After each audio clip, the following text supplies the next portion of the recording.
Bonjour, mesdames et messieurs, bienvenue dans ce flash d'information. Depuis quelques jours, Amadogon Coulibaly est en visite de travail dans l'ouest de la Côte d'Ivoire. Hier, samedi, le Premier ministre s'est rendu à l'université de Mans où il a annoncé le décaissement de 50 millions de francs CFA pour la relance de la formation des ingénieurs en énergie.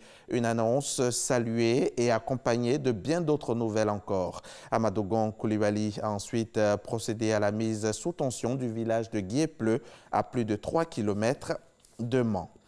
Depuis le 21 octobre dernier, la Côte d'Ivoire célèbre la 4e édition de la Semaine nationale de l'eau. Accès de tous à l'eau et à l'assainissement dans un contexte de changement climatique et de pollution des eaux, voilà le thème de cette édition 2019.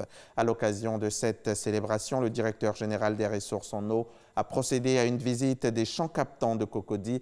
Il était accompagné de notre reporter Astou Touré. En marge de la Semaine nationale de l'eau, une délégation conduite par le directeur général des ressources en eau était en visite dans différents champs captants de la commune de Cocody. À Abidjan, nous avons 11 champs captants. Tous ces champs captants ont le même fonctionnement, c'est-à-dire qu'on prélève de l'eau et cette eau brute qui est prélevée est acheminée vers une usine de traitement qui va la rendre potable et ensuite la distribuer à la population. Ces forages qui alimentent la commune à hauteur de 6 000 m3 d'eau par jour sont bien en deçà des besoins des populations. L'urbanisation et les problèmes liés à l'assainissement sont entre autres difficultés rencontrées. Nous avons des forages juste à côté desquels il y a des habitations ou des commerces. Et au niveau de ces habitations, nous avons constaté que la plupart ne sont pas connectés à un réseau d'assainissement public. Ces réseaux d'assainissement individuels ne sont pas réalisés dans les normes et ne sont pas entretenus. Ce qui fait que quelque temps après, il y a l'infiltration d'eau usée dans la nappe d'eau souterraine. Certains forages du champ captant ont été abandonnés à cause d'un ensablement de ceux-ci, mais toujours liés au fait que ces forages-là soient situés en pleine zone d'habitation. Pour répondre aux préoccupations des populations, le projet d'alimentation de la ville d'Abidjan en eau potable à partir de la rivière Mé a été initié par le gouvernement. D'un coût de plus de 160 milliards de francs CFA, ce projet permettra d'alimenter une partie de la commune de Cocody, Abobo et d'autres sous-quartiers d'Abidjan.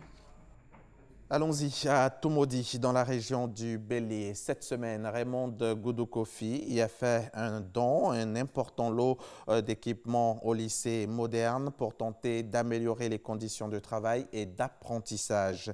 La ministre de la Modernisation de l'Administration et de l'Innovation du service civique, cadre du Bélier, en a profité pour sensibiliser les élèves sur les maux de l'école ivoirienne.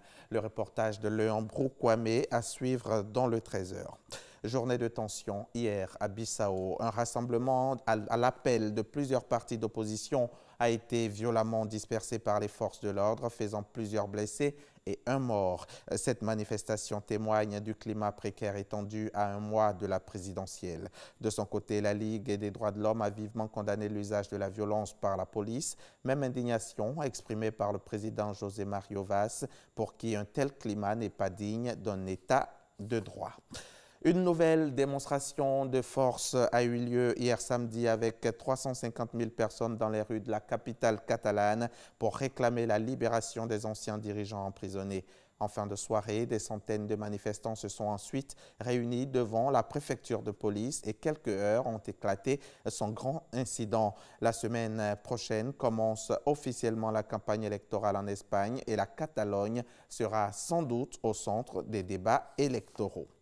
Plusieurs médias américains ont annoncé qu'une opération spéciale avait été menée contre le chef terroriste dans les environs d'Idleb, dans le nord de la Syrie. Le chef terroriste, c'est bien Abou Bakr al-Baghdadi.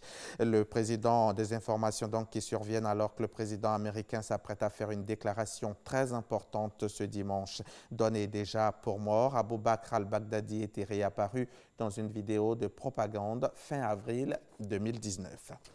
C'est la fin de ce flash. Le journal, c'est à 13h. Et aujourd'hui, dans le cadre du magazine du dimanche, je recevrai la directrice du Centre national de radiothérapie, professeur Didi Koko Coulibaly Judith. Avec elle, nous allons faire le diagnostic de ce centre. Qu'est-ce qu'il propose comme plateau technique? Quels sont les coûts des traitements? Voilà, entre autres, les questions que nous allons poser à professeur Didi Koko Coulibaly. Élément de réponse donc à 13h aujourd'hui. À 13h, nulle part ailleurs, c'est sur RTI 1.